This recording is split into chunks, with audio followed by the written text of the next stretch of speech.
नमस्कार दोस्तों, आज हम एक ऐसी भूतिया कहानी के बारे में बात करने जा रहे हैं जिसे सुनकर आपके भी रोंगटे खड़े हो जाएंगे। तो कहानी में अंत तक बने रहिए।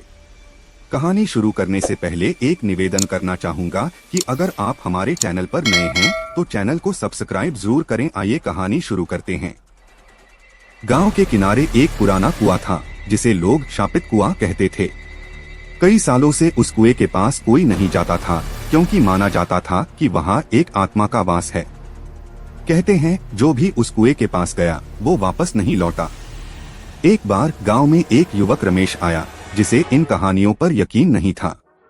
उसने ठान लिया कि वह कुएं के रहस्य का पता लगाएगा।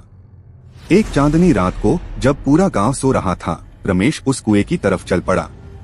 चारों ओर घना सन्नाटा था, केवल झिंगुरों की आवाज सुनाई दे रही थी। जैसे ही रमेश कुएं के पास पहुंचा, उसे अजीब सी ठंड महसूस हुई। कुएं के पास पहुंचकर उसने देखा कि पानी में हल्की हलचल हो रही है, जैसे किसी ने उसमें कुछ फेंका हो। तभी अचानक एक धीमी हंसी की आवाज सुनाई दी। रमेश ने इधर उधर देखा, लेकिन कोई नहीं था। उसने सोचा कि यह उसकी कल्पना होगी और कुएं के अंदर झांकने लगा। अचानक कुएं से एक सफेद साया निकलकर उसके सामने आ खड़ा हुआ। साया एक औरत का था जिसके लंबे बाल उसके चेहरे को ढके हुए थे। उसकी लाल जलती हुई आंखें रमेश की तरफ देख रही थीं। रमेश का शरीर ठंडा पड़ गया और वह हिल भी नहीं पा रहा था। औरत की आवाज गूंजी, तूने मेरी नींद क्यों तोड़ी? अब तुझे भी यहीं रहना होगा। रमेश ने भागने की कोशिश की, लेकिन उसके पैर जमे हुए थे। तभी औरत ने अपनी पतली लंबी उंगलियों से उसकी गर्दन पकड़ ली।